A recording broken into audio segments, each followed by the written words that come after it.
उसने परिचारिकाओं को आवाज दी और उनसे भोजन मंगवाया। वह स्वयं भी खाने लगा और अपने हाथ से स्वादिष्ट व्यंजनों के ग्रास नई दासी के मुख में देने लगा। वह खाती रही किंतु चुप ही रही। फिर बादशाह ने आज्ञा दी कि गायन वादन और नृत्य का आयोजन किया जाए। इस पर भी वह चुप रही।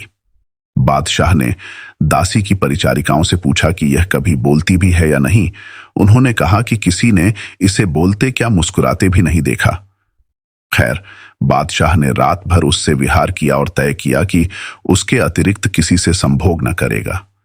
इस निर्णय के बाद बादशाह ने कुछ दासियों को सेवा कार्य के लिए रखकर बाकी दासियों और सभी रानियों को बुलाकर उन्हें काफी धन देकर स्वतंत्र कर दिया कि वे जहां चाहें जाएं और जिससे चाहें विवाह करें।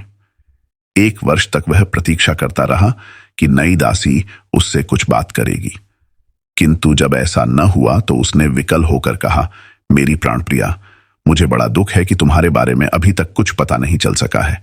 मैं यह तक नहीं जान पाया कि तुम मेरे साथ रहने में प्रसन्न हो या अप्रसन्न।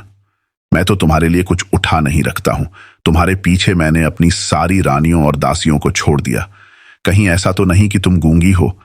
ऐसा हुआ तो यह ईश्वर का बड़ा अन्याय होगा कि ऐसा भुवन मोहन रूप देकर अंदर ऐसा दोष पैदा कर दिया।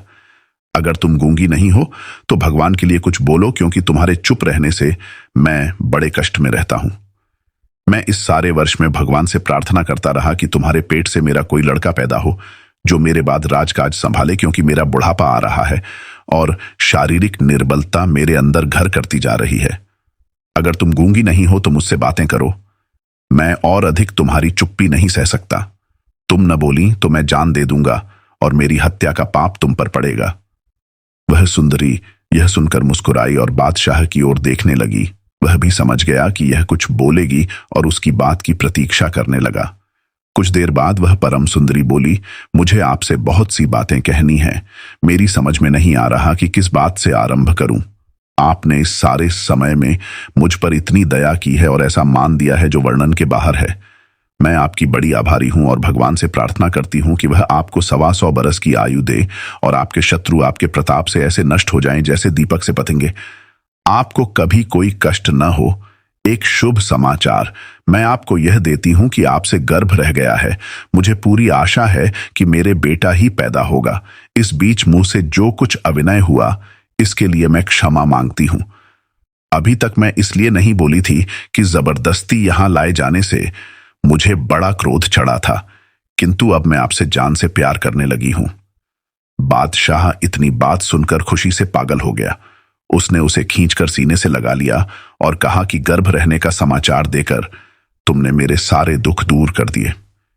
यह कहकर बाहर आया और मंत्री को यह शुभ सूचना देकर कहा कि फौरन 1 लाख अशर्फियाओं, गरीबों और भिखारियों में बंटवा दो। मेरे राज्य में कोई दीन दुखी न रहे।